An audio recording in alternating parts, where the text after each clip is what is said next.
দর্শক, আজকে বহুল আকাঙ্ক্ষিত নির্বাচনের তফসিল ঘোষণা করা হবে। সন্ধ্যা ৬টায় জাতির উদ্দেশ্যে ভাষণ দেবেন প্রধান নির্বাচন কমিশনার। এই ভাষণ অর্থাৎ নির্বাচন কবে হচ্ছে আজকের মধ্যেই তো আমরা জানতে পারবো। সম্ভবত ফেব্রুয়ারির 10 তারিখেই নির্বাচন হওয়ার কথা রয়েছে।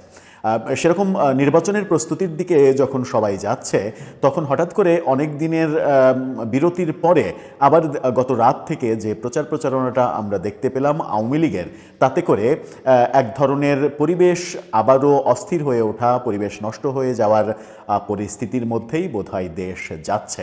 আওয়ামী লীগ আবারও তাদের কর্মসূচির ঘোষণা দিয়েছে বলে ফেসবুকে আওয়ামী অ্যাক্টিভিস্টরা যে প্রচারণা শুরু করেছেন, তাতে এক ধরনের বিচলিত হওয়ার ব্যাপার থাকতেই পারে। নির্বাচনের তফসিল ঘোষণা করা যখন হচ্ছে, তখন আজকে থেকেই আওয়ামী লীগের এই ঘোষিত 3 দিনের কর্মসূচি সেটা কোন দিকে যায়, কোন পরিস্থিতি তৈরি করে। গতকালকে আমরা দেখেছি 2 জন উপদেষ্টার পদত্যাগ, উপদেষ্টা পরিষদের বহর কমছে, নির্বাচনের তফসিল হয়ে যাচ্ছে। নির্বাচনের প্রস্তুতির দিকে তাহলে কি যখন সবাই যাচ্ছে, সব দল যাচ্ছে, তখন নির্বাচন প্রতিহত করার যে ঘোষণাটা কিছুদিন আগে রয়টার্সের সঙ্গে সাক্ষাৎকারে সাবেক প্রধানমন্ত্রী পুত্র সজীব ওয়াজেদ জয় দিয়েছিলেন, সেই পথেই আওয়ামী লীগ হাঁটছে। চলুন একটু জেনে দেখার চেষ্টা করি, বুঝে দেখার চেষ্টা করি কি ঘটতে চলেছে। থাকবেন পলিটিক্স টিভির নিয়মিত আয়োজনে।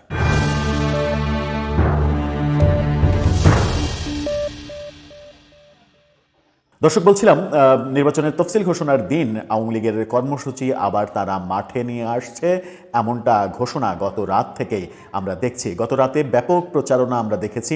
আওয়ামী লীগের যারা ফেসবুক অ্যাক্টিভিস্ট, তাদের একটা ফটো কার্ড তারা প্রচার করছে, যে ফটো কার্ডে লেখা দেখলাম যে 3 দিনের কর্মসূচি তারা পালন করবে।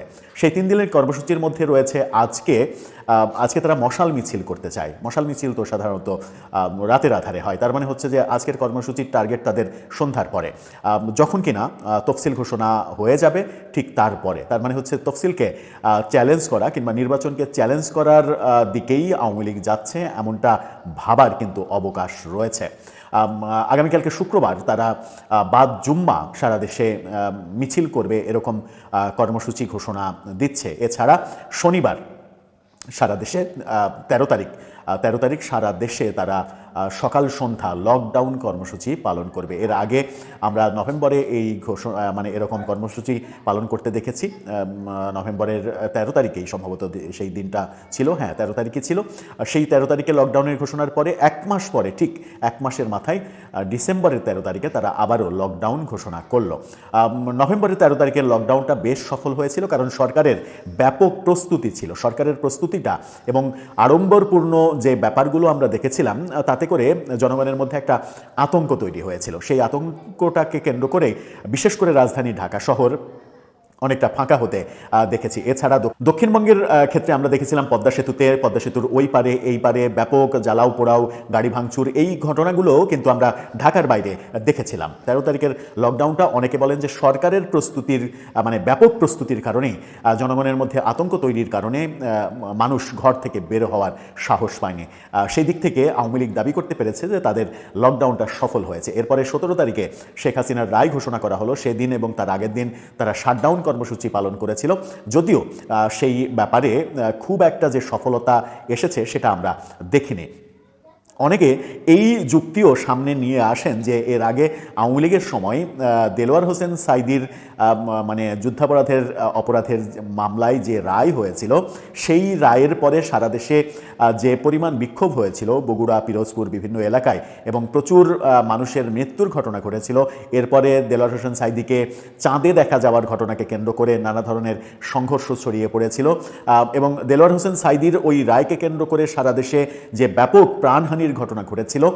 দেলোয়ার হোসেন সাঈদীর চাইতে রাষ্ট্র ক্ষমতায় অধিষ্ঠিত থাকার কারণে শেখ হাসিনার নেতা হিসেবে শেখ হাসিনার অবস্থান তো অনেক উপরে, কিন্তু শেখ হাসিনার মৃত্যুদণ্ড যখন ঘোষণা করা হলো আন্তর্জাতিক অপরাধ ট্রাইব্যুনালে, আওয়ামী লীগ কিন্তু সারা দেশে তেমন কোনো প্রতিরোধ তৈরি করতে পারেনি। তৈরি করতে না পারার একটা বড় কারণ হচ্ছে সাংগঠনিকভাবে আওয়ামী লীগ অনেক দুর্বল হয়ে গেছে। গত বছরের 5 আগস্টে সরকার পতনের পরে শেখ হাসিনা সহ আওয়ামী লীগের মন্ত্রীরা এবং বড় নেতারা, যারা মূলত দুর্নীতির সাগরে ডুবে ডুবে পড়েছিলেন, যাদের কারণেই মূলত আওয়ামী লীগের এই বিপর্যয়টা হয়েছে, তারা দেশের বাইরে থাকার কারণে, পালিয়ে থাকার কারণে দেশে নেতাকর্মীরা সাহস পাননি কিংবা তাদেরকে সংগঠিত করা সম্ভব হয়নি।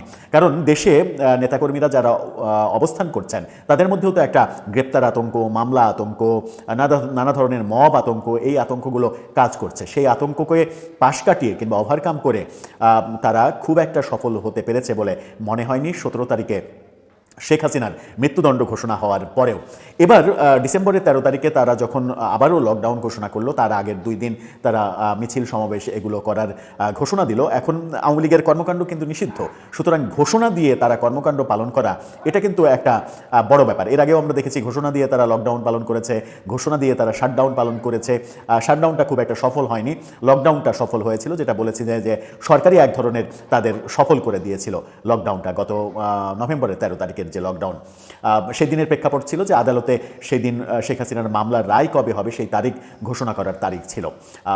সেদিনের প্রিপারেশন তাদের মনে হচ্ছিল যে অন্তত সামাজিক যোগাযোগ মাধ্যমে যে প্রিপারেশনটা, সেই প্রিপারেশনে সরকার এক ধরনের আতঙ্ক বোধ করছিল এবং সরকার পাল্টা প্রিপারেশন নিতে গিয়েই জনগণের মাঝে একটা আতঙ্ক তৈরি হয়েছিল এবং জনগণ ঘর থেকে বেরোতে চায়নি। মূলত নির্বাচন যখন এগিয়ে আসছে, নির্বাচনের তফসিল ঘোষণা যখন হয়ে যাচ্ছে, তখন এই প্রেক্ষাপটে নির্বাচন প্রতিহত করা কিংবা নির্বাচন ঠেকানোর জন্যই কি আওয়ামী লীগ এই কর্মসূচি ঘোষণা দিল এবং এটা কি তারা এখন রেগুলার করবে? সজীব ওয়াজেদ জয় যেটা রয়টার্সকে বলেছিলেন যে তারা নির্বাচন প্রতিহত করবে যদি তাদেরকে নির্বাচন করতে দেয়া না হয়। তফসিল ঘোষণা করা মানেই আওয়ামী লীগকে বাদ দিয়েই নির্বাচন হচ্ছে, এটা এখন দিনের আলোর মতো পরিষ্কার। এখন সেই ক্ষেত্রে আওয়ামী লীগ প্রতিবন্ধকতা তৈরি করতে চাইবে কিনা, যদি চায় তাহলে সেই ক্ষেত্রে তারা কতটা সফল হবে, কতটা সফল হওয়ার বাস্তবতা তাদের রয়েছে, সেটাও একটা বড় প্রশ্ন যে বাস্তবতা রয়েছে কিনা। আবার অনেকে বলেন যে আওয়ামী লীগের কোটি কোটি কর্মী রয়েছে বাংলাদেশে, তারা যদি রাস্তায় নেমে আসে তাহলে তো এটা খুবই সহজ কাজ।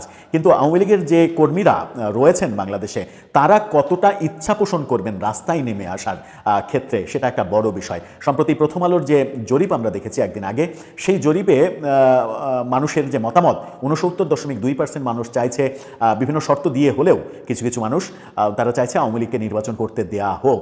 এই ব্যাপক সংখ্যক মানুষের মতামতকে অগ্রাহ্য করে, মতামতের বাইরে গিয়ে মাত্র 0.1% মানুষ যারা চাইছে যে বিচার আগে সম্পূর্ণ করতে হবে, তারপরে আওয়ামী লীগের নির্বাচন করতে দেয়া কিংবা রাজনীতি করতে দেওয়ার ব্যাপার রয়েছে, যেটা সরকার করতে চাইছে। সরকারের মূল ভাষ্য যেটা, তার পক্ষে প্রথম আলোর ভাষ্য অনুযায়ী সমর্থন মাত্র 0.1% জনগণের।